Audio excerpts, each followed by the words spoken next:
Hello guys, I am advocate Dishank from Vishant law academy. आज हम पढ़ने जा रहे हैं आपका सेक्शन 9 से लेकर 35 तक के एमसीक्यूज करेंगे जो बहुत ज़्यादा इंपॉर्टेंट है। और इसका पार्ट 2 करेंगे हम। पार्ट 1 पहले ही अपलोडेड है तो आप उसे देख सकते हैं। तो पहला क्वेश्चन है हमारा कि सेक्शन 1 क्वेश्चन आपका सेक्शन 11 बात जो करता है रेस जुडिकाटा, वो किन किन पे इन्वोक होता है, यानी कि किन किन पे लगता है। तो क्या पहले रेस जुडिकाटा का मतलब है कि अगर कोई केस पहले डिसाइडेड हो चुका है सेम पार्टीज के बीच में, सेम पार्टीज के बीच में और सेम कॉज ऑफ एक्शन से रिलेटेड, तो वो दोबारा केस आप नहीं कर सकते। ठीक है, तो क्या कह रहा है कि ओनली सेपरेट प्रोसीडिंग पे लगता नहीं। ठीक है, also in subsequent proceeding of the same proceeding, तो इस पे लगता है। सब्सिक्वेंट प्रोसीडिंग सेकंड प्रोसीडिंग्स के ऊपर भी लगता है। ठीक है, तो इसका आंसर बी है।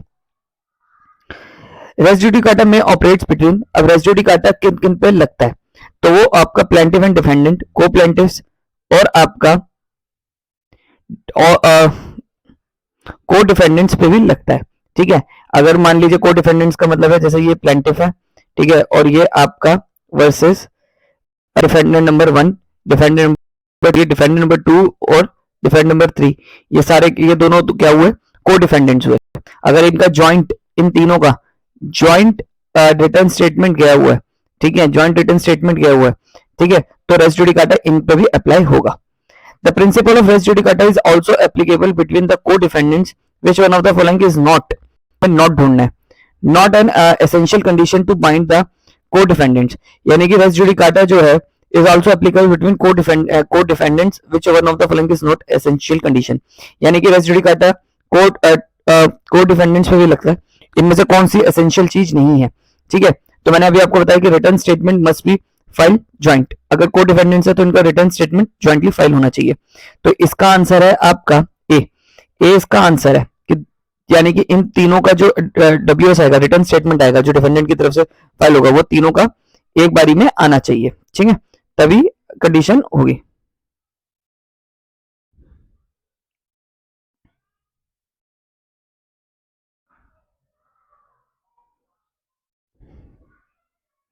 ठीक है, कि मतलब को डिफेंडेंट के ऊपर आपका कौन सी चीज कंडीशन बाइंड नहीं है, तो ये कंडीशन जो है वो बाइंड नहीं होगा। There must be conflict interest between the defendants and concern. देखिए ये वन ऑफ द है, बट आपका ये जो मेन रीजन है ये होना चाहिए। ठीक है, तो बी सी डी होने चाहिए, पर हमें नॉट ढूंढना है तो आंसर डी है। तो इसके एसेंशियल कंडीशन क्या क्या है वो पढ़ लेते हैं। There must be conflict of interest, conflict of interest between the defendants concern, defendant concern के बीच में, यानी कि जो प्लेंटिफ के और डिफेंडेंट का जो लड़ाई हुई है उनमें इनका सेम इंटरेस्ट होना चाहिए। It must be necessary to decide this conflict in order to give the plaintiff the relief his claims, और रिलीफ भी डिपेंडेंट्स के प्लेंटिफ ने इन तीनों के खिलाफ क्लेम लिया। ठीक है, the question between the defendant must been finally decided, और क्वेश्चन फाइनली डिसाइडेड हो गया। ठीक है, तो ये चीज in a suit where a doctor of res judicata applies, कौन से सूट्स में रेस जुडिकाटा आपका नहीं लगता, जो सूट आपका डिसमिस्ड हुए होते हैं, ठीक है, उनमें आपका रेस जुडिकाटा अप्लाई नहीं होता। तो इसका आंसर क्या है, ए। ठीक है, अगला क्वेश्चन है, ए फाइल है सूट फॉर डिक्लेरेशन, ए ने आपका सूट फॉर डिक्लेरेशन फाइल करा है। ठीक है, that he is entitled to certain land as their heir of c, यानी कि ए ने फाइल करा है सूट फॉर डिक्लेरेशन आपका certain legal aid to c से करा है। द सूट इज डिसमिस, अब उसका सूट जो है वो डिसमिस हो गया है। Subsequently suit is claimed on the basis of adverse possession, और वो दूसरा केस लेकर आ गया, ए सब्सिक्वेंट सूट यानी कि दूसरा केस लेकर आ गया on the basis of adverse possession के, एडवर्स पोजेशन के बेस पे ले आया। सब्सिक्वेंट एडवर्स पोजेशन मतलब यानी कि मेरा दावा बनता है, ठीक है, मेरा पोजेशन बनता है, 12 साल से ऊपर रहने वाली बात होती है। ठीक है, subsequent suit is barred on the ground of, अब उसका वो सूट जो है वो कौन से ग्राउंड पे बार्ड हो जाएगा, तो उसका सूट जो है वो कंस्ट्रक्टिव रेस जुडिकाटा पे बार्ड हो जाएगा। क्यों होगा उसका रीजन जानिए। जब ये सूट फॉर डिक्लेरेशन लेकर आया था तभी इसको सूट फॉर एडवर्स पोजीशन का भी लेकर आना चाहिए था, पर ये बाद में लेकर आया तो ये उस पर बार्ड हो जाएगा। ठीक है, तो इसका आंसर है। रेस जुडिकाटा इज, अब रेस जुडिकाटा क्या है, is a fact should be pleaded, ये आपका एक फैक्ट है जो शुड बी प्लीडेड होना चाहिए। ठीक है, आपका क्वेश्चन ऑफ लॉ नहीं है, not need to be pleaded नहीं है, a matter which can be taken judicial notice भी नहीं है। इसका आंसर क्या है, बी। ठीक है, matter list match the following principle with the list to related the answer of using. अब इनमें से हमें केस के बारे में बताना है कि कौन सा केस किससे रिलेटेड है। तो आपका ए से रिलेटेड है आपका ए का, ए जो है वो मैच होगा आपका 3 हाँ, एक मिनट इसको थोड़ा जूम कर लेते हैं।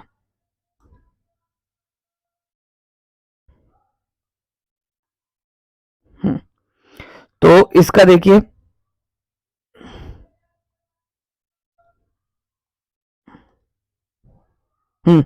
तो रेस जुडिकाटा का है 3, यानी कि जो दयाराव versus state of Uttar Pradesh है वो आपका रेस जुडिकाटा से रिलेटेड है। ठीक है, तो यहाँ पर A3 किस पे आ रहा है, बी में आ रहा है। ठीक है, फिर लेजिमिटेड एक्सपेक्टेशंस वाली जो बात है वो किस में बोली गई है, आपका 4 में। ठीक है, Monnet Ispat and energy limited union of India में बोली गई है। ठीक है, इसका आंसर वैसे बी है क्योंकि 3 वाला ऑप्शन इसी में है। ठीक है, सी का 2 दे रखा है, मोतीलाल प्रताप यानी कि आपका प्रोमिस टॉपल वाली बात इसमें बोली गई है। लोकस स्टैंडाई की बात जो बोली गई है वो आपका किसमें बोली गई है, 1 में, यानी कि आपका SP Gupta union of India में। तो इसका आंसर पी है। अगला क्वेश्चन है हमारा, a suit brought by a person to recover a possession from a stranger of a math, यानी कि आपका एक a suit brought by a person, एक सूट लेकर आया, brought by recovery of possession का लेकर आया। ठीक है, from a stranger of math property claiming it is a heir of the deceased mahant, जो सूट इज डिसमिस। अब उसका जो सूट है वो डिसमिस हो गया on the failure to produce succession certificate, किस बेस पे कि वो सक्सेशन सर्टिफिकेट प्रोड्यूस नहीं कर पाया। Second suit file by the manager of the month, तो अब वो सेकंड सूट जो है मंथ का फाइल करा गया, तो क्या उस पर क्या लगेगा, अब वो विल नॉट, अब उसका ये सूट जो है वो बार्ड नहीं होगा। क्यों नहीं होगा बार्ड, रेस जुडिकाटा क्यों नहीं लगेगा, देखो क्या हुआ, ए सूट फाइल, ए ने एक सूट फाइल करा रिकवरी ऑफ पोजेशन का। ठीक है, तो रिकवरी ऑफ पोजेशन का उसने सूट फाइल करा from stranger of math property, एक मठ प्रॉपर्टी से। ठीक है, मंथ होते हैं प्रॉपर्टी, मतलब कोई मंदिर वंदिर के केस में। Claim it is hire of a disease month, और उसने कहा कि क्लेम करा कि मैं आपका उनका महंत जी का डिसीज जो मर गए हैं उनका मैं लीगल हायर हूं। अब उनका सूट जो हुआ डिसमिस हुआ है, तो डिसाइडेड नहीं हुआ, यहाँ पर डिसमिस्ड हुआ है। ठीक है, कि वो कोई चीज प्रूफ नहीं कर पाया। ठीक है, डिस्पोज ऑफ नहीं हुआ on the failure to produce a succession certificate, a second suit was filed by him as a manager of mart, the second suit will not be barred because of barred by the residue। अब ये उसका जो दूसरा suit है वो board नहीं होगा, क्यों, क्योंकि वो डिसमिस हुआ। नेक्स्ट क्वेश्चन है हमारा, which of the following case sir Lawrence जेंस्की has observed that the rule of res judicata will found while found on the account of president मतलब पहले डिसाइडेड हो चुका है, is directed by the wisdom which of all the times। तो ये वाली बात किस में बोली गई थी, ये वाला बात बोली गई थी शिवप्रसम वर्सेस रामनाथ वाले केस में। ठीक है, तो इस वाले केस में ये बात बोली गई थी, तो इसका आंसर क्या है, बी।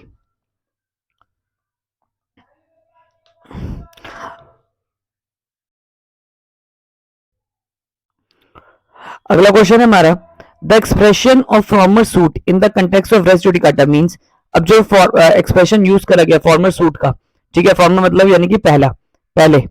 ठीक है, in the context of res judicata means a suit means, अब यहाँ पर वो कौन सी चीज का मतलब यूज करा गया, तो इसका answer decided prior on the suit of question, यानी कि डिसाइडेड हुआ वो on the basis of merit. Institute ना करोगे, इंस्टीट्यूट मतलब लेकर आना नहीं होता, डिसाइडेड हुआ होना चाहिए on the basis of merit. तो यहाँ पर क्या होगा, रेस जुडिकाटा अप्लाई हो जाएगा, तो इसका आंसर बी है।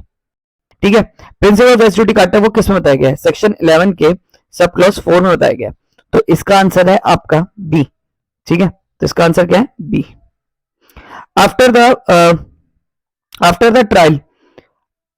The trial of the suit court found that the suit was barred by the principle of res judicata, did not discuss and the answer of the other issue, the procedure adopted by the court is। अब वो क्या होगा कि मतलब court को पता नहीं चल पाया कि जो डिसाइडेड हुआ है या नहीं हुआ है वो आपका क्या है। ठीक है, मतलब बेसिकली इसमें कहने की बात ये है कि यानी कि कोर्ट ने केस को डिसाइड कर दिया। ठीक है, सेकंड सूट को बाद में पता चला भैया इस केस पे तो रेस जुडिकाटा अप्लाई होना था, तो कोर्ट की वो प्रोसीडिंग क्या होगी, वो इलीगल मानी जाएगी। वो क्या मानी जाएगी, इलीगल मानी जाएगी, वो वैलिड नहीं मानी गई। ठीक है, लीगल नहीं मानी जाएगी, जस्टिफिकेशन भी नहीं मानी जाएगी, आपका इलीगल मानी गई। Which of the provision deals with which of the provision of the code deals with the res judicata, इनमें से कौन सा प्रोविजन जो है वो रेस जुडिकाटा की बात करता है? रेस जुडिकाटा की बात करता है आपका सेक्शन 11 बात करता है, ठीक है, तो सेक्शन 11 बात करता है आपका रेस जुडिकाटा की। सेक्शन 10 बात करता है आपका इसकी स्टे ऑफ सूट की, ठीक है, सब्जुडाइज की। सेक्शन 12 बात करता है आपका कि बार टू फर्दर सूट की बात करता है। और सेक्शन 13 बात करता है when the foreign judgment not conclusive, जब आपका फॉरेन जजमेंट जो होगी वो कंक्लूसिव नहीं होगी, ठीक है, तो उसकी बात करता है। तो इसका आंसर वैसे क्या है? B. By which of the multiplicity of the proceeding can be reduce, कैसे मल्टीप्लिसिटी ऑफ द प्रोसीडिंग्स को खत्म करा जा सकता है रेस जुडिकाटा अप्लाई करके, ठीक है। State of UP versus Nawab Hussain 1977 supreme court की रिपोर्ट है रिलेटेड टू, ये किस केस जो था तो किससे रिलेटेड था? वो आपका था आपका res judicata constructive res judicata के ऊपर था, ठीक है, तो इसका आंसर क्या है आपका? C. In which of the following explanation of section 11 CPC constructive res judicata is provided, इसमें कौन सा सेक्शन जो है वो आपका बताएगा? एक्सप्लेनेशन 4 में बात करी गई है, तो इसका आंसर भी क्या है? B. The rule of res judicata based on the principle that, जो रेस जुडिकाटा जो है वो कौन से प्रिंसिपल पे बात करता है? वो बात करता है आपका there should be end of litigation होना चाहिए। No one should be trouble twice for the same cause of action, यानी कि सेम कॉज ऑफ एक्शन की वजह से उन पर्सन को दोबारा पीड़ित ना होना पड़े, तो आंसर बी है इसका। Principle of res judicata, principle of res judicata applies to, principle of res judicata किस पे अप्लाई होता है? आपका सूट्स ओनली, सिर्फ सूट्स पे अप्लाई होगा, ठीक है, या आपका एग्जीक्यूशन पे अप्लाई होगा, या आर्बिट्रेटिव प्रोसीडिंग पे होगा? तो ये आपका दोनों पे होगा, सूट्स पे भी होगा और आपका एग्जीक्यूशन पे भी होगा, ठीक है, बट आपका आर्बिट्रेशन पे अप्लाई नहीं होता, तो इसका आंसर क्या है? डी, ठीक है, तो इसका आंसर क्या है आपका? डी, कि सूट्स पे भी और एग्जीक्यूशन पे दोनों पे होगा। Which one of the following landmark judgment of the Supreme Court deals with the applicability of the res judicata in writ petition? तो इसमें से कौन सी चीज जो है वो आपका रिट पिटिशन पे डील करता है? तो ये वाला इसका है Daryao versus state of UP, Daryao versus state of UP की बात करता है, तो इसका आंसर पी है। A suit was filed and disposed of by the court which had no territorial jurisdiction, यानी कि एक आपका सूट डिसाइड हुआ, डिस्पोज ऑफ हुआ, खत्म हुआ, यानी कि मैरिट्स पे डिसाइडेड हुआ, जहां पर भी डिस्पोज ऑफ हो जाए तो समझ लीजिए मैरिट्स पे डिसाइड हुआ है, ठीक है, और कोई डिसमिस हुआ तो यानी कि कोई डिफॉल्ट हुआ, ठीक है, बाय द कोर्ट, एक केस डिसाइड हुआ, डिस्पोज ऑफ हुआ, खत्म हुआ, डिसाइडेड हुआ, ठीक है, बाय द कोर्ट के हुए, हैड नॉट टेरिटोरियल जुडिक्शन, पर कोई टेरिटोरियल जुडिक्शन उसमें डिफॉल्ट था, the judgment and the decree become final, और जजमेंट और डिग्री दोनों फाइनल हुए, whether the finding records its operates res judicata in a subsequent suit with the same parties, तो क्या अब इनके ऊपर रेस जुडिकाटा अप्लाई होगा? Answer is no. देखो यहाँ पर क्या है कि जुडिक्शन का है, पर कोर्ट जो थी वो कॉम्पिटेंट थी, अगर कोर्ट कॉम्पिटेंट है तो रेस जुडिकाटा अप्लाई नहीं होगा, पर मान लो कोर्ट ही कॉम्पिटेंट नहीं थी, जैसे कि मान लो जो केस था वो आपका डीजे लेवल पे जज के पास फाइल होना चाहिए था, पर वो सीनियर सिविल जज के ऊपर चल रहा था और उसने केस को सुना दिया, बाद में पता चला कि नहीं ये जो कोर्ट थी ये कॉम्पिटेंट ही नहीं थी, यानी कि सक्षम ही नहीं थी सुनने के लिए, क्या इस पे रेस जुडिकाटा अप्लाई होगा? आंसर इज यस, इस पे रेस जुडिकाटा अप्लाई होगा, ठीक है, सॉरी इस पे रेस जुडिकाटा अप्लाई नहीं होगा, इस पे रेस जुडिकाटा अप्लाई नहीं होगा, क्यों? क्योंकि ये आपका डीजे के पास चलना चाहिए था, यानी कि आप इसमें रेस जुडिकाटा अप्लाई नहीं कर सकते। नेक्स्ट क्वेश्चन है हमारा, अगला क्वेश्चन हमारा constructive res judicata is provided under, constructive res judicata आपका किस में बताया गया? तो कंस्ट्रक्टिव रेस जुडिकाटा आपका बताया गया सेक्शन बी में, ठीक है, यानी कि आपका क्वेश्चन आंसर नंबर बी है इसका, कि सेक्शन 11 के सब क्लॉज 4 में बताया गया, ठीक है, but what do the provision of section 11 civil res judicata, section 11 किससे डील करता है? रेस जुडिकाटा से डील करता है, ठीक है। अगला क्वेश्चन है CPC res judicata does not apply, किस पे अप्लाई नहीं होता? तो ये आपका हेबियस कॉर्पस पे अप्लाई नहीं होता, ठीक है, आपका इंटरलोकेटरी ऑर्डर्स पे भी होता है, और ऑर्डर 17 रूल 3 पे भी होता है, और एक्स पार्टी जजमेंट्स पे भी होता है, ठीक है, तो बी सी डी पे तीनों पे अप्लाई होता है, बट आपका रिट पिटीशन पे अप्लाई नहीं होता, तो इसका आंसर क्या है? A. Award further interest is about future interest. About future interest is क्या है आपका, मैंडेटरी है, आपका मैंडेटरी डिस्क्रिशनरी है या डायरेक्टरी है। तो यहाँ पर आंसर है कि डिस्क्रिशनरी है। किसकी डिस्क्रिशनरी है, कोर्ट की डिस्क्रिशनरी है। तो इसका आंसर क्या है, सी। ठीक है, अवार्ड फ्यूचर इंटरेस्ट क्या होते हैं आपका, डिस्क्रिशनरी है। Section 35, section 35 A and 95 CPC deals with three different aspects: the award of the cost and the compensation. Later, each of the section is enumerated below the find out the limitation award. देखिए अब ये section 35 और आपका section 35 बात करता है cost की, 35 ए बात करता है compensatory cost in respect to false of vexation case लेकर आए हैं। ठीक है, और 35 बी बात करता है cost for capturing delay, causing delay, आप केस को डिले कर रहे हो तो इन पे जो कॉस्ट लगती है उससे रिलेटेड हमें बात करनी है कि देखो जो सेक्शन 35 है उस पर तो कोई नो अपर, सेक्शन 35 क्या बात करता है, कॉस्ट की बात है, तो कोई उस पर अपर लिमिट नहीं है। सेक्शन 35 ए जो पे जो लगती है, ठीक है, 35 ए में आपका कितनी लग सकती है आपकी कॉस्ट एंड कंपनसेशन, आपकी 3000 तक, और 95 सीपीसी की बात में आपका कहता है 50,000। ठीक है, तो ये इनकी लिमिटेशन कर दी है। तो इसका आंसर क्या है आपका ए।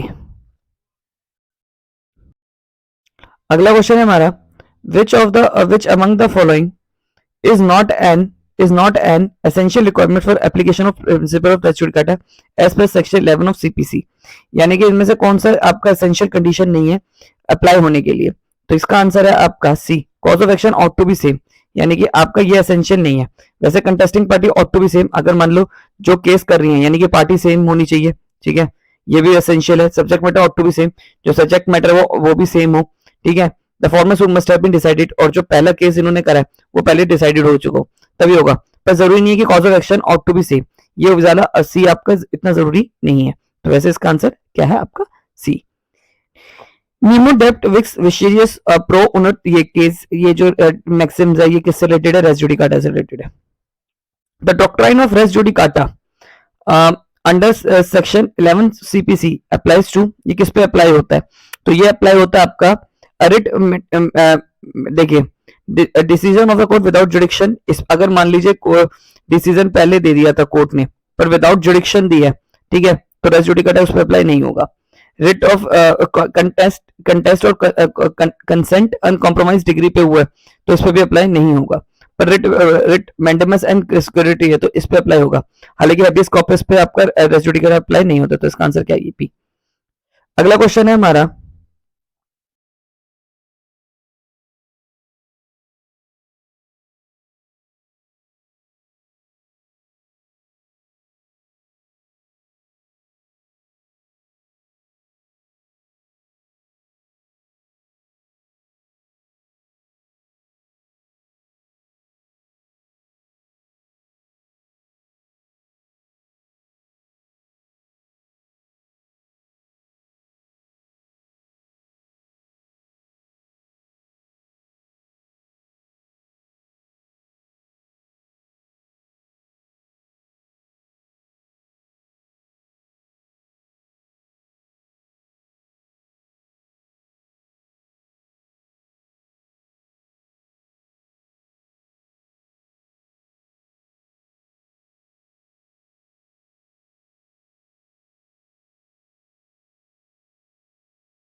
सॉरी, थोड़ा सा वॉइस की दिक्कत हो गई थी, तो हमारा दोबारा से शुरू करते हैं। Res judicata does not apply, किस पे अप्लाई नहीं होता रेस जुडिकाटा? रेस जुडिकाटा आपका प्रोफोमा डिफेंडेंट पे अप्लाई नहीं होता, तो इसका आंसर सी है।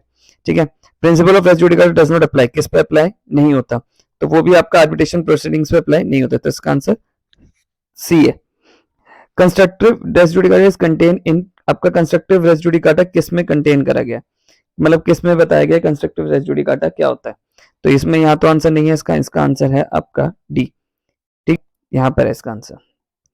Decision on a question of limitation, अगर क्वेश्चन आ जाए कि लिमिटेशन के ऊपर क्वेश्चन आ जाए कि decision on the question of limitation, limitation के ऊपर अगर कोई क्वेश्चन आ जाता है तो उस पर क्या होता है? Operates as res judicata. Question limitation के ऊपर बात आ जाए कि मान लो कोई केस था, रिकवरी का केस था, वो 3 साल में रिकवरी का केस फाइल करना था प्लेंटिफ को, पर वो 3 साल के बाद अप्लाई करता है, ठीक है, और उसकी वजह से उसका वो केस क्या होता है? डिसमिस हो जाता है, बंद हो जाता है, लिमिटेशन के ग्राउंड पे हुआ है, तो उसमें क्या आता है? रेस जुडिकाटा अप्लाई होगा, तो इसका आंसर ए है। A plaintiff can file a second suit on the subject matter of a earlier suit filed by him. एक प्लेंटिफ है, can file a second suit, क्या वो सेकंड सूट फाइल कर सकता है on the subject matter on the earlier suit filed by him? कर सकता है क्या? तो इसका आंसर है नन ऑफ द, क्यों? अब क्या नहीं कर सकता? Where the earlier suit was unconditional withdraw, अगर वो अनकंडीशनल विड्रॉ हुआ है तो वो अपना सूट फाइल्ड बाय हिम हुआ, तो ठीक है, तो इसका वैसे आंसर डी है। Where the first suit was dismissed in the default or in the presence of defendant and subject to law, ठीक है, तो यहाँ पर सिंपल सी बात है, a plaintiff can file second suit, क्या वो plaintiff second suit फाइल कर सकता है? इन ग्राउंड्स पे वो कर सकता है, इन ग्राउंड्स पे इनका नहीं देगा, तो यहाँ पर नन ऑफ द अबव इसका आंसर है, इसका आंसर डी है। अगला क्वेश्चन है हमारा, if the contractual dispute arise होता है, ठीक है, इसे थोड़ा सा ध्यान से पढ़ रहे हैं। In a contractual dispute between two parties, दो पार्टीज हैं, उनके बीच में कोई कॉन्ट्रेक्चुअल डिस्प्यूट अराइज होता है, ठीक है, ए एंड बी, ए और बी है ये, ठीक है, इनके बीच में कोई कॉन्ट्रेक्चुअल डिस्प्यूट अराइज होता है। A file a suit in New Delhi, a ने जो केस फाइल करा है वो कहाँ करा है? न्यू दिल्ली में करा है, और B files a suit in a same matter in Mumbai, इसने फाइल करा है मुंबई में। वेयर ए इज रेजिडेंट, जहां पर ए रेजिडेंट है, the pendency of a first suit is not brought of the notice of the court in Mumbai, और मुंबई की court में इन्होंने बताया नहीं ए ने कि मैंने आपका न्यू दिल्ली में भी केस फाइल कर सकता है, यानी कि बी में जब बी मुंबई में आया ए, ठीक है, मुंबई में आया ए, तो इसने नहीं बताया कि मैंने न्यू दिल्ली में भी केस फाइल करा। तो court pronounces judgment in the second suit before the first suit is decided, तो जो आपका कोर्ट जो थी प्रोनाउंस कर देती है जजमेंट सेकंड सूट में before the first is decided, पहला केस डिसाइड हुआ तो उससे पहले। Would such decision operate as a bar of the court in New Delhi to try the civil suit any further, क्या उस केस उस पे रेस जुडिकाटा अप्लाई होगा? तो आपका आंसर है yes, the principle will apply, तो उस पे अप्लाई होगा, तो इसका आंसर ए है। अगला क्वेश्चन हमारा, ए फाइल अ सूट, ए ने एक file a suit against B, B के अगेंस्ट एक केस फाइल करा है फॉर सीकिंग 3 रिलीफ, 3 रिलीफ मांगे ए ने, 1 रिलीफ, 2 रिलीफ और 3 relief. The matter was decreed as favour, और मैटर जो हुआ डिग्री हो गया, यानी कि फेवर में चला गया ए के, and the first favour and the first relief was partially granted to a, और फर्स्ट रिलीफ जो वो पार्शली उसे ग्रांटेड हुआ। The decree was silent as the other two loss, अब जो डिग्री जो थी वो साइलेंट थी दो अदर रिलीफ्स पे, यानी कि 3 मैटर्स में से एक तो हो गया, बाकी 2 पे आपकी डिग्री साइलेंट थी, ठीक है, तो रेस जुडिकाटा तो लगेगा। Can a file a second suit for the same seeking 2 reliefs, क्या कोर्ट जो ए है वो दोबारा केस फाइल कर सकता है क्या? तो इसका आंसर है आपका a, no bar of res judicata will apply, ठीक है, रेस जुडिकाटा लगे। तो क्या हुआ, ए ने तीन चीजें मांगी थी, मान लो सूट फॉर रिकवरी करी थी, ठीक है, पोजेशन मांगा, और आपका तीसरा इंजंक्शन मांगा, ठीक है, कोर्ट ने उसको रिकवरी तो दे दी पर आपका पोजेशन और इंजेक्शन पे साइलेंट रही कोर्ट, ठीक है, तो इस पे क्या, अब मान लो ए जो है वो सब्सिक्वेंट सूट यानी कि दूसरा कोई केस फाइल कर सकता है क्या? तो आंसर है नो, उस पर रेस जुडिकाटा अप्लाई होगा, ठीक है, क्या वो दूसरा केस फाइल कर सकता है? तो आंसर है नो, नहीं कर सकता। क्या उस पर रेस जुडिकाटा अप्लाई होगा? तो आंसर है यस, उस पर रेस जुडिकाटा अप्लाई होगा, ठीक है, तो सिंपल से ये बात कह रहा है, तो इसका आंसर क्या है आपका ए। अगला क्वेश्चन है हमारा कि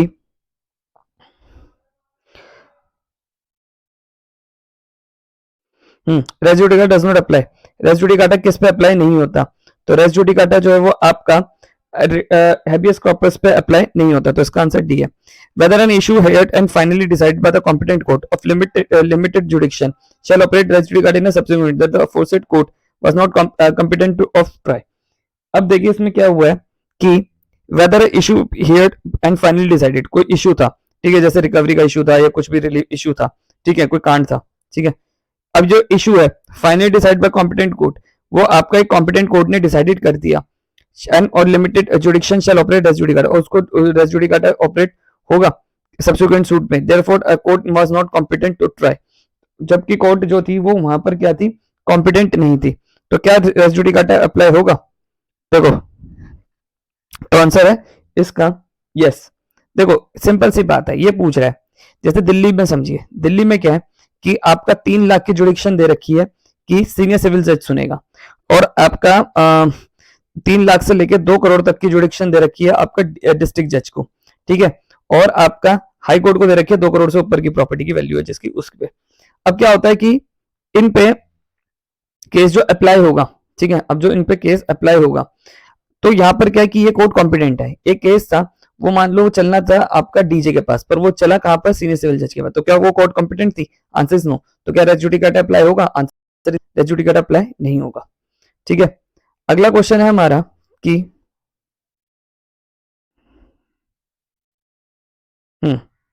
the doctrine of res judicata, the doctrine of res judicata is explained in, कौन सा में बताया गया? कंस्ट्रक्टिव रेस जुडिकाटा किसमें बताया गया? एक्सप्लेनेशन 4 में, ठीक है, एक्सप्लेनेशन 4 कहां पर है आपका? बी में, ठीक है, एक्सप्लेनेशन 4 बी में। तो कंस्ट्रक्टिव रेस जुडिकाटा क्या कहता है? कहता है कि आपका कंस्ट्रक्टिव रेस जुडिकाटा ये कहता है contain expressly in CPC, CPC में बताया गया कि सीपीसी में, ठीक है। Of the following which one of the following writ the doctrine of res judicata is not applicable, किस पे रिट पे नहीं लगता? तो हैबियस कॉर्पस पे नहीं लगता, ठीक है, हैबियस कॉर्पस पे नहीं लगता। The provision of res judicata also applied to the execution proceeding, क्या इसके पास सही है? तो इसका आंसर है यस, आपका एक्सिक्यूशन प्रोसीडिंग्स पे लगता है, बस आर्बिट्रेशन प्रोसीडिंग्स पे नहीं लगता, ठीक है। Which of the following is not which one of the following is not which one of the following is not ढूंढने में essential condition of application judicata, इनमें से कौन सा एसेंशियल कंडीशन नहीं है रेस जुडिकाटा अप्लाई होने के लिए? तो इसमें से आपका आंसर है कि कौन सी चीज आपका रेस जुडिकाटा के लिए जरूरी नहीं है? तो previous suit must be pending, अगर कोई प्रीवियस सूट पेंडिंग है तो वो चीज जरूरी नहीं है। बट देखिए क्या एसेंशियल्स होते हैं, एक सूट जो है वो पहले प्रीवियसली अर्लियर डिसाइडेड हो चुका हो, यानी कि एक जो सूट है वो पहले डिसाइड हो चुका हो, कॉम्पिटेंट कोर्ट के द्वारा हुआ हो, ठीक है, उस कोर्ट को जुडिक्शंस हो, ठीक है, और पार्टीज और जो पार्टीज है वो सेम है, ठीक है। जब ये सारी कंडीशंस पूरी हो जाएंगी तो आपका रेस जुडिकाटा अप्लाई होगा। पर अगर कोई प्रीवियस सूट है must be pending before a court, वो पेंडिंग है तो वो आपका उसमें रेस जुडिकाटा अप्लाई नहीं होता। तो इसका आंसर क्या था? B.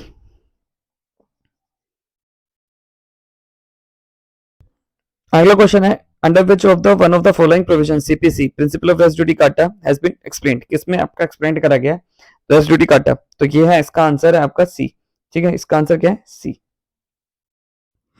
The principle of res judicata, principle of res judicata क्या बोलता है? तो प्रिंसिपल ऑफ रेस जुडिकाटा बोलता है अप्लाइज टू एग्जीक्यूटिंग प्रोसीडिंग्स, तो ये क्रिमिनल प्रोसीडिंग्स पे नहीं लगता, सूट्स पे, सिर्फ सूट्स ओनली पे नहीं लगता, तो ये आपका एग्जीक्यूशन पे भी लगता है, ठीक है। तो इसका आंसर क्या है आपका 188 का C. Provision with regard to res judicata apply to section dash of the code of procedure code, ये रेस जुडिकाटा की बात ये कौन सा सेक्शन करता है? डी बात करता है। ऐसे वाले क्वेश्चन है। मार्क द इनकरेक्ट, हमें इनकरेक्ट स्टेटमेंट ढूंढनी है context of representative suit, representative suit से रिलेटेड आपका इनकरेक्ट स्टेटमेंट ढूंढनी है हमें। तो इसमें आपका सीधा आंसर है, ये उससे नहीं है कि res judicata is not applicable to such a suit. तो अगर इनकरेक्ट है, मान लीजिए ये प्लेंटिफ है, ठीक है, और ये आपका डिफेंडेंट्स है, बहुत सारे डिफेंडेंट्स में 100 से ज्यादा डिफेंडेंट्स है, ठीक है। अब पर इस केस को जो रिप्रेजेंट कर रहा है वो इन 100 में से कोई एक डिफेंडेंट कर रहा है, लेट्स सपोज रमेश रिप्रेजेंटेटिव बना वो इस केस का। अब क्या हुआ, केस डिसाइडेड हो गया, पर इनमें से 100 में से कोई एक 99 नंबर वाला जो डिफेंडेंट था वो दोबारा केस कर देता है, कहता है कि इसमें मैं रिप्रेजेंटेटिव नहीं था, तो क्या रेस जुडिकाटा अप्लाई होगा? तो आंसर है यस, और आंसर है यस आंसर कि उस पर रेस जुडिकाटा अप्लाई होगा, और ये कह रहा है कि रेस जुडिकाटा एप्लीकेबल नहीं होगा रिप्रेजेंटेटिव पे, पर ऐसी बात नहीं है। रेस जुडी अगर रिप्रेजेंटेटिव सूट भी है, ठीक है, तो उस पर भी रेस जुडिकाटा लगेगा। इसको थोड़ा सा ध्यान से समझते हैं। अगला क्वेश्चन है, a decision in is a suit may operate res judicata against person not expressly named as a party to the suit made by virtue of. अब 191 की बात करें तो ये कह रहा है आपका सिंपल सी बात है, ये अ decision in a suit, decision is a suit, एक डिसीजन के एक सूट में डिसीजन आया कोई बात का, ठीक है।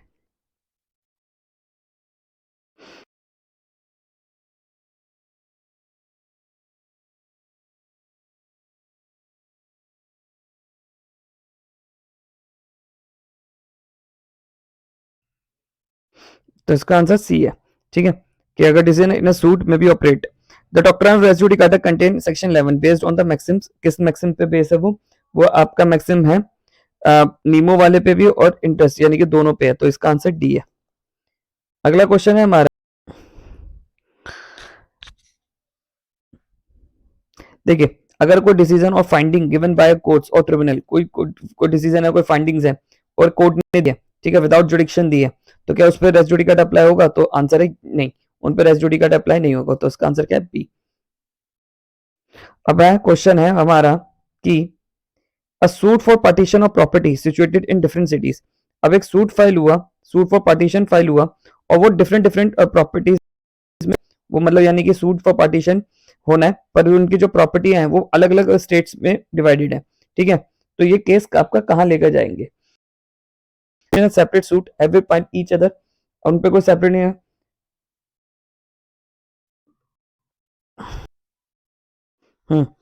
तो कहाँ का होगा? Can be situated in the city where any of property is situated. तो वो कोई भी केस आपका देखो, जैसे मान लो आपका एक फैमिली है, मान लो जैन फैमिली है कोई, ठीक है, कोई जैन फैमिली है, उनके बीच में पार्टीशन होना है, ठीक है, बच्चों के बीच में।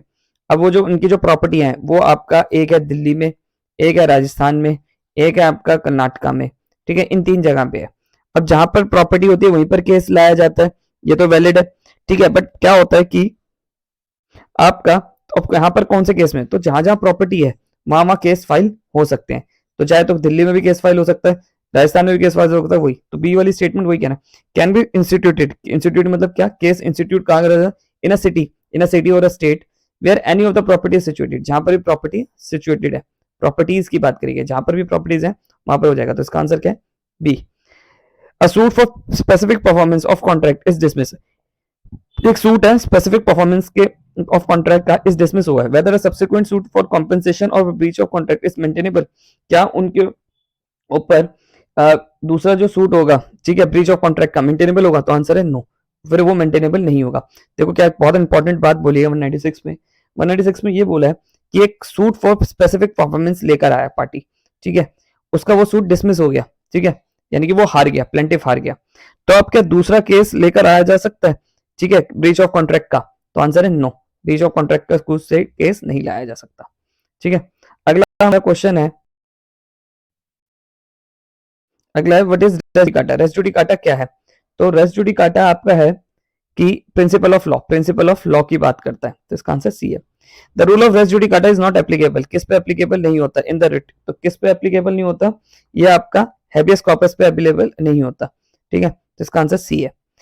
Section 11 of CPC contains, CPC में कितनी एक्सप्लेनेशन कंटेन्स है?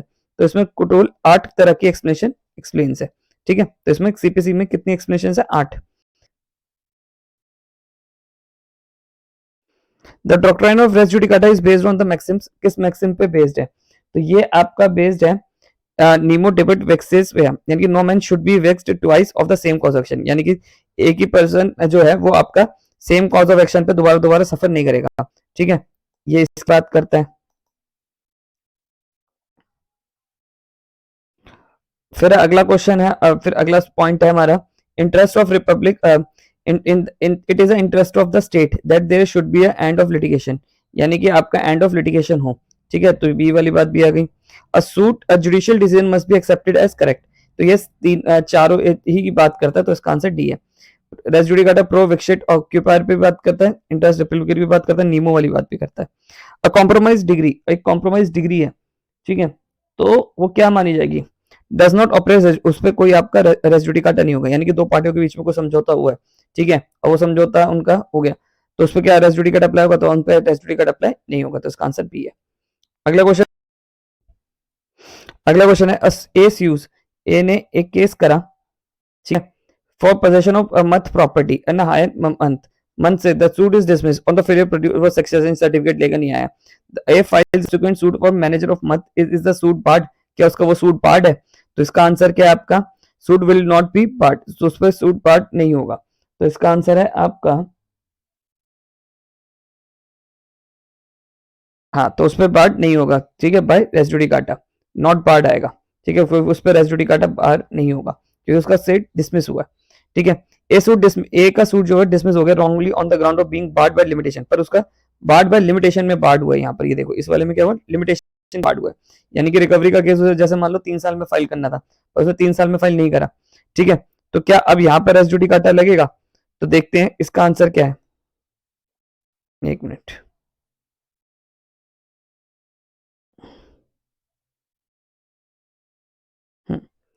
तो, तो इसका आंसर है आपका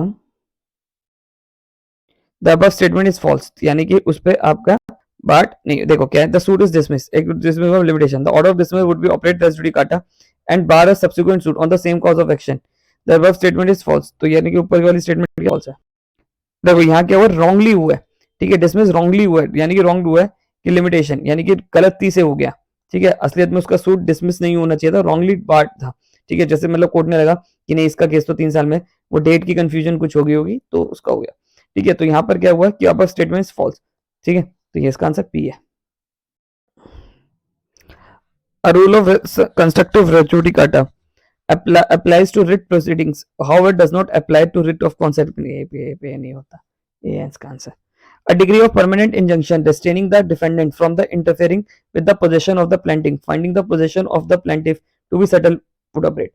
देखो इसका क्वेश्चन क्या है, क्वेश्चन कह रहा है एक डिग्री हुआ परमानेंट इंजेक्शन का, एक में डिग्री है, फैसला है, रिस्ट्रेनिंग द डिफेंडेंट, उसमें क्या था कि डिफेंडेंट को रोका जाए from interfering the position of the plaintiff, कि वो इंटरफेयर ना करे पोजीशन में, किसके, प्लेंटिफ के पोजीशन में, finding the position of the plaintiff to settle would operate res judicata in a suit and the partition filed by the defendant on the same property, तो अब उस पे क्या हुआ, सेम प्रॉपर्टी पे हो गया, तो क्या रेस जुडिकाटा अप्लाई होगा, तो आंसर इज नो, उस पर अप्लाई नहीं होगा। देखो क्या हुआ कि यहाँ पर जो कॉज ऑफ एक्शन था वो क्या था कि उसे एंटर करने से रोका जाए, finding the position of the plaintiff be to be settled would operate res judicata in a suit of partition filed by the defendant, इसने आपका डिफेंडेंट ने आपका सूट फॉर पोजीशन फाइल कर दिया, सॉरी सूट फॉर पार्टीशन पर file कर दिया, तो यहाँ पर क्या होगा, फॉर द सेम प्रॉपर्टी पे एक पहले तो ए ने केस करा, ठीक है, कि रोका जाए, फिर बी यानी कि डिफेंडेंट ने एक और केस फाइल कर दिया डिसाइड होने के बाद कि पार्टीशन करा जाए, तो यहाँ पर दोनों मैटर्स अलग अलग है, एक पार्टीशन मांग रहा है और एक आपका वो मांग रहा है, तो इसका आंसर क्या है, बी।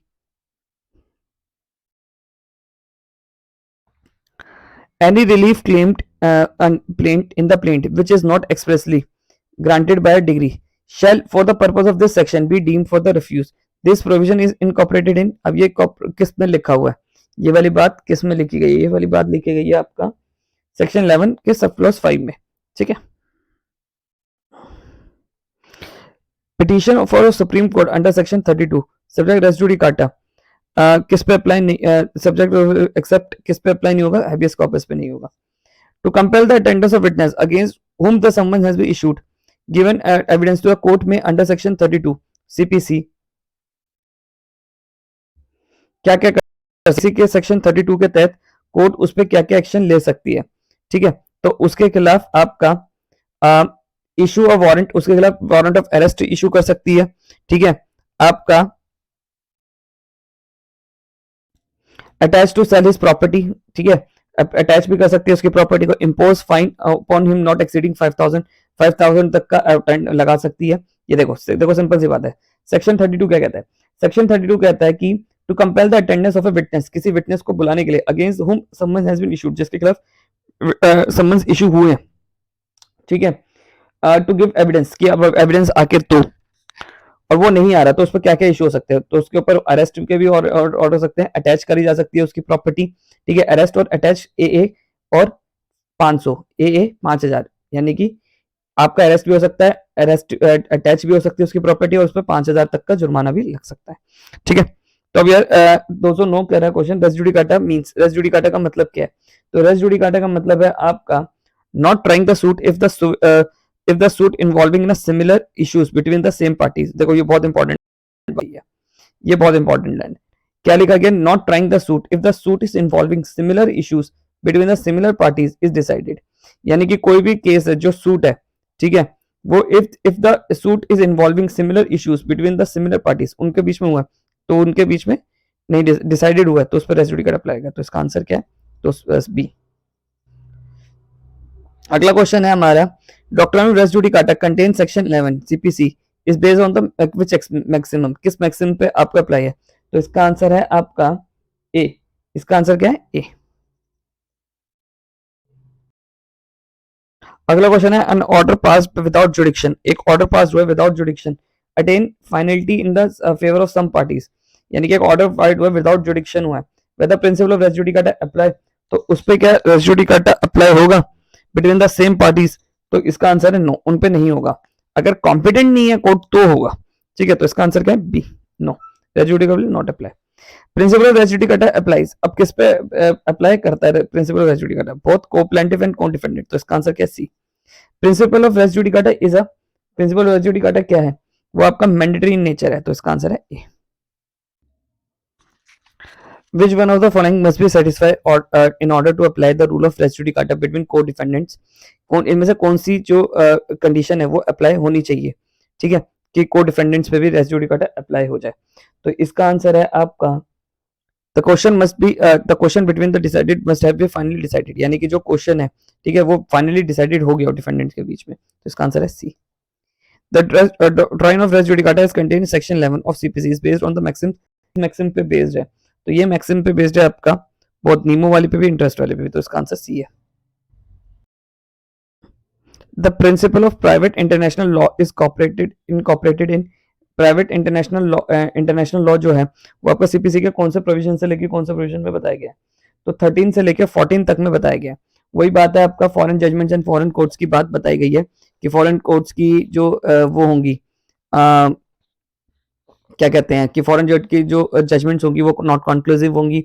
और 14 जो बताता है कि प्रिजम्पशन क्या ली जाएगी फॉरेन जजमेंट्स की, तो उनके रिलेटेड बात बताता है 13 एंड 14। 15 16 तो आपका जुडिक्शन से रिलेटेड बात बताता है, 17 एंड 19 20 भी जुडिक्शन से। तो इसका आंसर क्या है? ए। ठीक है, 13 में बताया गया कि when the foreign judgment not conclusive, कब आपका फॉरेन जजमेंट जो होगी वो कंक्लूसिव नहीं होगी। और 14 बताता है क्या प्रिजम्पशन ली जाएगी फॉरेन जजमेंट्स के, ठीक है, तो वो बताता है। वैलिडिटी ऑफ द, अगला क्वेश्चन है हमारा, validity of the foreign judgments can be challenged in, क्या सेक्शन 13 बता रहा है कैन बी चैलेंज, किन ग्राउंड्स पे चैलेंज करी जा सकती है? तो वो ये इन सिविल कोर्ट्स ओनली, 13 बताया कि सिविल कोर्ट्स में ही करी जा सकती है। तो इसका आंसर क्या है? ए। देखो फॉरेन जजमेंट्स किस में बताया गया? 2-2-6 में बताया गया, तो सब क्लॉज 6 में बताया गया। डेफिनेशन जो है उसकी फॉरेन जजमेंट की 2-6 में। फॉरेन जजमेंट क्या होती है? फॉरेन कोर्ट के द्वारा। फॉरेन कोर्ट्स क्या होती हैं? जो कोर्ट्स आपका स्टैब्लिश नहीं करी जाती किनके थ्रू? आपका कोर्ट ऑफ लॉ के थ्रू, सॉरी इंडियन गवर्नमेंट के थ्रू नहीं करी जाती, उनको हम फॉरेन कोर्ट्स कहते हैं। कह रहा फॉरेन कोर्ट्स, फॉरेन जजमेंट, अब फॉरेन जजमेंट क्या है?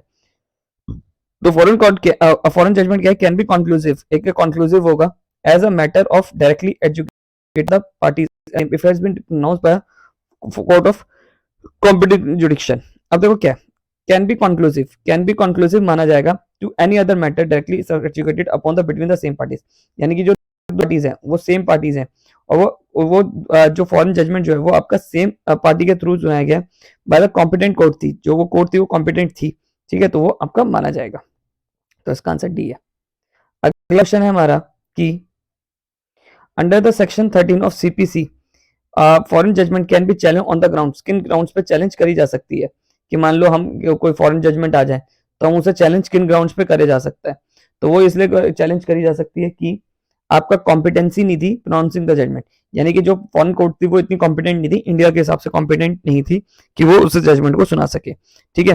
तो वहां पर मान लो अमेरिका का एक फॉरेन कोर्ट है, वहां के एक मैजिस्ट्रेट ने केस का फैसला सुना दिया जो इंडिया में आपका एक डिस्ट्रिक्ट लेवल जज के उसको सुनाना चाहिए था, ठीक है। तो यानी कि छोटी कोर्ट ने सुनाया था, वो कॉम्पिटेंट कोर्ट नहीं थी, तो यहाँ पर वो चीज मानी जाएगी, ठीक है। तो कॉम्पिटेंसी के ऊपर सवाल उठाया होगा तो हो सकता है। बीइंग ऑब्टेन्ड बाय फ्रॉड यानी कि फ्रॉड से लिया गया तो उठाया जा सकता है। Sustaining a claim founded on the breach of law in force in India, ठीक है, ये क्वेश्चन बहुत इंपॉर्टेंट है, तो ये चीज, तो ऑल ऑफ दीज ऑप्शंस है। सेक्शन 2220 क्या कहता है, under section 13 of CPC which of the following judgment shall not be conclusive, इनमें से कौन सी कंक्लूसिव जजमेंट नहीं मानी जाएगी, तो इसका आंसर है आपका shall not be a conclusive. Conclusive कौन सी नहीं मानी जाएगी, तो all the above judgment, this is judgment not on merits, कोई अगर जजमेंट नॉट ऑन मेरिट्स के बेस पे, ये भी इंपॉर्टेंट है, ठीक है, ये दोनों इंटरलिंक है, 219 और 220 क्वेश्चन जो हो निकले साथ में link. Which of the following judgment shall not be operate conclusive, judgment not on merits, merits पे ना सुना गया तो judgment found on the breach of Indian law, वो इंडियन लॉ को ब्रीच कर रहा हूँ, judgment against the international law, all of this, यानी कि इसका आंसर है डी, ठीक है, तो 219 200 इसका आंसर क्या है दोनों का, all of this.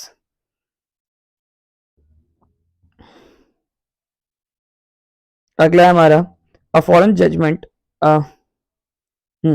a foreign judgment is not covered by any, a foreign judgment is not covered by any of the exception under section 30, section 30 से रिलेटेड में नहीं आता, तो उसे हम क्या कहेंगे कंक्लूसिव, ठीक है, shall be conclusive and thereby directly adjudicated upon the between the same party, तो कंक्लूसिव, तो सेक्शन 13 का आंसर क्या है सी। क्या कह रहा है कि foreign judgment not covered by any of the exception, अगर वो कोई एक्सेप्शन जो हमने ऊपर 219 220 में ये जो पढ़े थे, ठीक है, इनमें अगर कोई फॉल नहीं करता तो क्या माना जाएगा, कंक्लूसिव माना जाएगा, ठीक है। कंक्लूसिव कब माना जाएगा, जब आपका यानी कि उसमें उससे रिलेटेड कोई एविडेंस देने की जरूरत नहीं है, ये होता है कंक्लूसिव का मतलब। अगला क्वेश्चन है हमारा सेक्शन 14, सेक्शन 14 क्या बात करता है, 14 बात करता है कि आपका presumption regarding the foreign judgments की, क्या प्रिजम्पशन ली जाएगी फॉरेन जजमेंट से रिलेटेड, ठीक है, तो क्या वो रिबेटेबल होगी, इरिबेटेबल होगी, यानी कि आप उससे रिलेटेड खंडन कर सकते हो या नहीं खंडन कर सकते, तो क्या है, तो इसका आंसर है रिबेटेबल, यानी कि आप उस पर ऑप्शंस दे सकते हो, ठीक है, तो इसका आंसर क्या है सी। अब 223 क्या कहता है, on the production of certified copy of a foreign judgment the presumption of the competency of the court under the section 14, अगर कोई सर्टिफाइड कॉपी लेकर आता है उसकी किसकी फॉरेन जजमेंट की, तो उससे रिलेटेड क्या प्रिजम्पशन मानी जाएगी, तो उसकी प्रिजम्पशन रिवर्टेबल होगी, यानी कि उस पर आप सवाल उठा सकते हो, इरिवर्टेबल नहीं होगी, तो इसका भी आंसर सी है। विच of the which section of the CPC declared the court has shall presume, which section of the CPC declares that the court shall presume upon the production of any documents purporting and certified copy of foreign judgment that such judgment was pronounced by the court of competent jurisdiction unless the contrary appears of its proved, तो इससे related presumption से related कौन सा section 14 बताता है, 13 बताता है कि फॉरेन जजमेंट जो होगी उससे रिलेटेड आपका क्या कंक्लूसिव होगी या नहीं होगी, 14 बताता है कि प्रिजम्पशन के रिगार्डिंग, और 1922 जुडिक्शन से रिलेटेड बात करता है, प्लेस ऑफ स्विंग, ठीक है, तो यही बात करता है। अगला क्वेश्चन है हमारा कि under section 15 of CPC procedure every shoot shall be instituted, अब ये 15 जो है प्लेस ऑफ स्विंग है, बहुत इंपॉर्टेंट है, तो सेक्शन 15 क्या कहता है, सेक्शन 15 कहता है कि कौन शैल बी इंस्टीट्यूटेड कहाँ होना चाहिए, लोअर ग्रेड में होना चाहिए, कहाँ पर होना चाहिए, तो वो हमेशा लोअर ग्रेड में फाइल होना चाहिए, ठीक है, ये नहीं कि आप मान लो कोई केस है जो आपका हाई कोर्ट में भी फाइल हो सकता है कहीं पर भी, तो आप सीधा हाई कोर्ट में केस फाइल कर दो, नहीं, वो हमेशा पहले लोअर ग्रेड में होना चाहिए, यानी कि पहले आप नीचे से शुरू करोगे जाओगे, तो बी कहता है, ठीक है, कि हमेशा लोअर होगी, ठीक है, तो वहां से फाइल करेंगे। The government decided a political question act of the state which,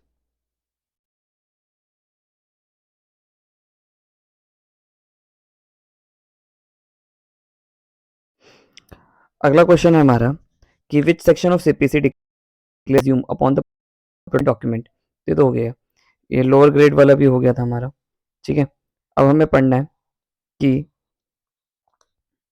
the government had decided political question as a state, government ने डिसाइड करना है the question of political of state adversely affect the plaintiff, देखो question क्या कह रहा है, question कह रहा है कि the government decided a political question fact of the state which adversely affected the plaintiff, plaintiff challenged the decision in a civil court, decide whether the civil court has the jurisdiction or tried the civil suit or not, तो इसका answer क्या है no, वो आपका नहीं कर सकते, which where the local limits of the jurisdiction of the court are uncertain, जब uncertain है कि कोई लिमिटेशन कि कहाँ पर फाइल होगा केस, कहाँ फाइल नहीं होगा केस, ठीक है, तो उस वक्त पे क्या place of the institution shall be decide according to the provision where the local limits of jurisdiction of court uncertain यानी कि पता ही नहीं है कि केस कहाँ फाइल होगा। The place of institution of suit shall be decide according to previous provision, किस provision में बताया गया कि डिसाइड होगा, तो वो 18 में बताया गया। देखो 16 में क्या बताया गया, 16 में बताया गया आपका suit instituted subject matter situated, जहां सब्जेक्ट मैटर होगा, जहां सब्जेक्ट मैटर होगा 16 उसकी बात मत करता है। 17 बताता है आपका कि suit for immovable property situated with the जुडिक्शन, immovable property कहां पर होगी, विद इन अ जुडिक्शन, तो वहां पर होगी इमूवेबल प्रॉपर्टी जहां सिचुएटेड होगी, ठीक है। वेयर आर डिफरेंट कोर्ट्स, जहां बहुत सारे डिफरेंट कोर्ट्स है, मतलब यानी कि इमूवेबल प्रॉपर्टी है वो आपका कुछ इधर भी है, कुछ आपका मुंबई में भी है, ऐसे, ठीक है। 18 में बताया गया अनसर्टेन है कि कहां पर केस फाइल होगा कहां नहीं होगा, ठीक है। और 19 बात करता है suit for compensation of wrong of no movable, यानी कि सूट फॉर कंपनसेशन के लिए, ठीक है, तो उसके रिगार्डिंग बात करता है।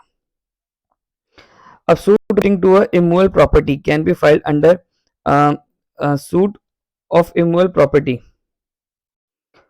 Suit relating to immovable property can be filed under section 16. Section 16 के तहत CPC in such court within whose local jurisdiction. अब सेक्शन 16 में क्या बात बताएगी, कहां पर फाइल होगा, ठीक है, जहां पर आपका 16 कहता क्या है, पहली तो बात तो 16 ये कहता है कि suit to be instituted where the subject matter instituted, जहां सब्जेक्ट मैटर सिचुएटेड करता हो, ठीक है, तो वहां की बात करता है। तो द प्रॉपर्टी सिचुएटेड, जहां प्रॉपर्टी सिचुएटेड होगी वही होगा, यानी कि जहां पर मान लो जैसे ये प्रॉपर्टी है, ठीक है, मुझे सूट फॉर पार्टीशन डालना है या इससे रिलेटेड कुछ भी डालना है, तो कहाँ केस फाइल करूंगा, जहां ये प्रॉपर्टी सिचुएटेड है, ठीक है, तो वहीं पर ये केस ये फाइल होगा। तो सेक्शन 16 सिंपली ये बताता है।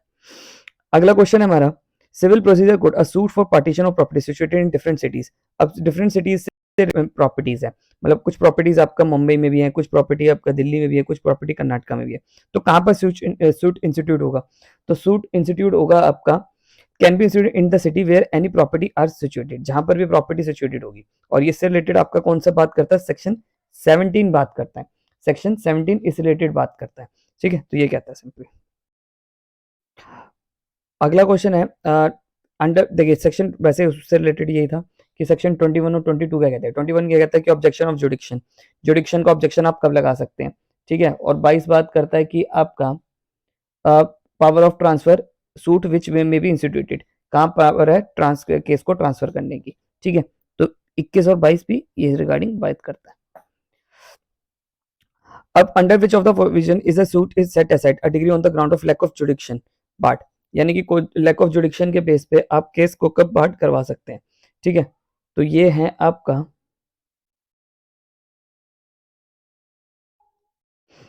सॉरी गाइस वो कुछ ग्लिच आ गया था इसलिए। तो 230 क्वेश्चन करना है, a suit for compensation of wrong done, एक सूट फॉर कंपनसेशन डालना है, सूट फॉर कंपनसेशन डालना है फॉर रॉन्ग डन और to a person movable property से related where the wrong was done within the local jurisdiction of one court and the defendant reside within the local limits of another court. Case कहाँ file होगा, तो case इसका file होगा आपका जहां पर इधर ए और B of the option of the plaintiff can be the local within the local jurisdiction the wrong has been committed, जहां पर wrong committed हुआ है वहां पर, ठीक है। ये can be instituted where the local jurisdiction within the local jurisdiction of resides, जहां defendant डिसाइड करता है। देखो ये क्या कह रहा है, ये बात कर रहा है आपका कि केस कहाँ फाइल होगा, तो इससे रिलेटेड जो सेक्शन बात करता है सेक्शन 19 बात करता है। सेक्शन 19 क्या बात करता है कि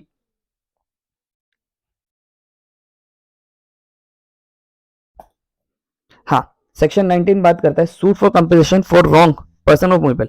अब एक कंपनसेशन ऑफ रॉन्गफुल डन डालना है, कंपनसेशन फॉर रॉन्गफुल डन डालना है फॉर रिगार्डिंग मूवेबल प्रॉपर्टी से where the wrong was done within a local jurisdiction, जहां लोकल जुडिक्शन है one court and the defendant resides within the local limits of another court. तो कहां होगा, पहला जहां पर रॉन्गफुल हुआ है, ठीक है, जहां रॉन्ग कमिट हुआ है वहां पर होगा, और दूसरा आपका जहां पर लोकल जुडिक्शन बनती है डिफेंडेंट की जहां रहता है, ठीक है। प्लेंटिफ की जुडिक्शन के प्लेंटिफ कहाँ रहता है उसके हिसाब से नहीं होता, जहां पर आपका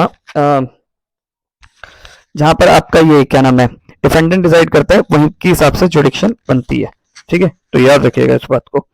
अगला क्वेश्चन है हमारा कि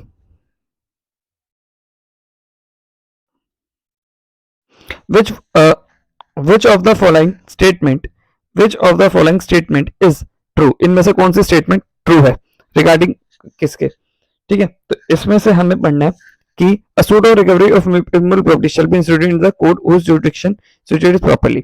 अब suit for regarding recoverable of immoral property, अगर रिकवरी सूट फॉर रिकवरी डालना है ऑफ इमोरल प्रॉपर्टी की तो कहाँ होगा, जहां प्रॉपर्टी सिचुएटेड होगी। यानी कि मान लो मुझे इसकी रिकवरी करनी है, इस प्रॉपर्टी की रिकवरी से रिलेटेड केस डालना है, ठीक है, कि रिकवर करा जाए इस प्रॉपर्टी को, कुछ भी करा जाए, ठीक है, तो कहाँ केस चलेगा, और ये प्रॉपर्टी कहाँ सिचुएट करती है, दिल्ली में, और मैं डिफेंडेंट जो रहता है वो आपका मुंबई में रहता है, और मैं खुद आपका राजस्थान में रहता हूँ, ठीक है, तो कहाँ केस फाइल होगा, दिल्ली में ही होगा, क्योंकि प्रॉपर्टी वहां की है, ठीक है, तो इसका आंसर क्या है, ए। सिंपल सी बात है, जहां पे प्रॉपर्टी होगी वहीं केस जाएगा, सेक्शन 6 बात करता है, ठीक है। अब क्वेश्चन आता है कि a movable property by Y is situated at Bhopal, यानी कि एक इमूवेबल प्रॉपर्टी है, ठीक है, वो सिचुएटेड एट भोपाल, कहां पर है, भोपाल में, and the wrong doer personally works again at Indore, और वो खुद कहां रहता है, इंदौर में रहता है, डिफेंडेंट कहां रहता है, आपका इंदौर में रहता है। Suit to obtain compensation for wrongful property may be situated, अब केस कहां पर फाइल होगा, तो यहाँ इधर भोपाल में भी एट इंदौर में भी।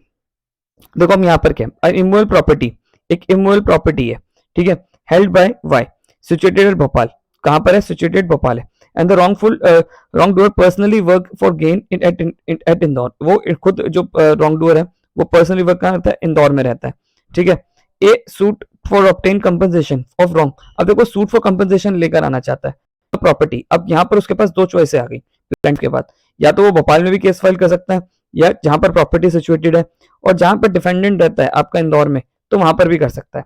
इससे रिलेटेड सेक्शन जो बात करता है, इससे रिलेटेड जो सेक्शन बात करता है वो आपका सेक्शन 16 का प्रोवाइजो जो है उससे रिलेटेड बात होता है, ठीक है, कि उसके रिकवरी इमूवेबल प्रॉपर्टी से रिलेटेड अगर रिकवरी डालनी है तो वो कहां होगी, वो आपका होगी जहां पर डिफेंडेंट रिसाइड करता है वहां पे, ठीक है, तो ये है।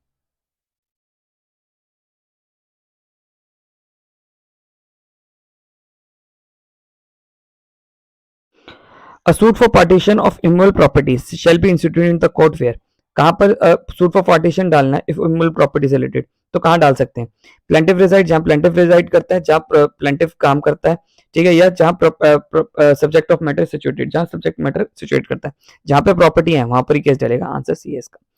सब्जेक्ट टू पेक्यूनरी, पेक्यूनरी मतलब मनी जुडिक्शन, यानी कि 3 लाख की जुडिक्शन ये वाला देखेगा, वो नहीं देखेगा ये चीजें, and other limitation prescribe by any law, suits for recovery of possession of immovable property must be instituted in the court, कौन से केट में लेकर जाएगा, where the local limits of jurisdiction is the property situated, वो वाली local jurisdiction जहां पर प्रॉपर्टी सिचुएटेड करती हो वहां पर, ठीक है।